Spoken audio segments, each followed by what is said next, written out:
President Donald Trump will meet with Russian President Vladimir Putin in Helsinki on July 16, marking what will be the first formal summit between the two leaders. The meeting comes at a complex time for Russo-American relations. Russia has been accused of meddling in American elections and continues to support Syrian President Bashar al-Assad, but Trump has cozied up to Putin regardless, at the expense of his relationship with more traditional U.S. Helsinki, the capital of Finland, is a logical choice for the Trump-Putin meeting, both because of the historic role it has played in U.S.-Russian, or Soviet, relations and for the logistical concerns of both leaders. Here are 5 reasons why Helsinki makes sense as a location for the summit.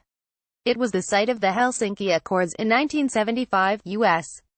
President Gerald Ford met with Soviet leader Leonid Brezhnev, along with representatives of 33 other states in Europe and North America, to sign the Helsinki Accords, a declaration of shared intent to improve relations between communist and capitalist states during the depths of the Cold War.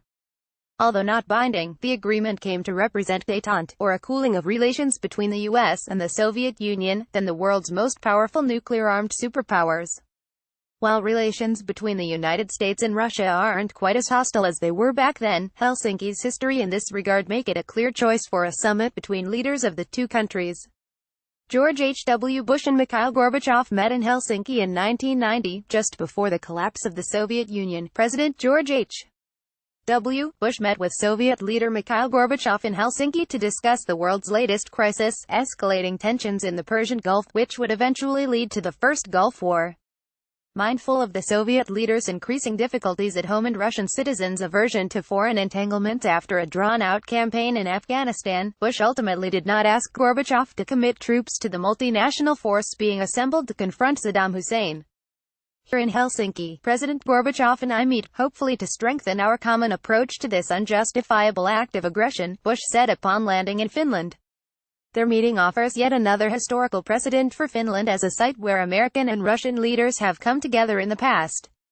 Finland isn't part of NATO. Finland is neutral territory for Trump and Putin in the sense that it's not a member of NATO, a military alliance founded in the wake of World War II to protect Europe from potential Soviet aggression.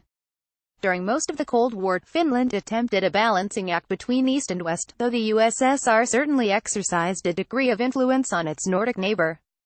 Finland's non-NATO status also offers Trump the chance to make the kind of symbolic gesture that carries significant weight in international relations. He'll be leaving NATO territory to meet with Putin, a move that will underscore his recent criticisms of NATO leaders as he pressures them to increase their defense spending and thus lighten the American load.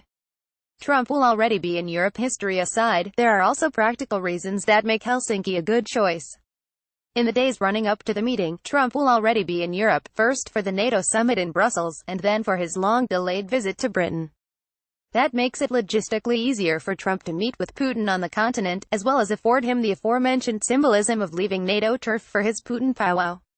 And Putin has to be in Russia the day before the 2018 FIFA World Cup, currently underway in Russia, will end in Moscow on July 15, the day before the scheduled summit between Trump and Putin.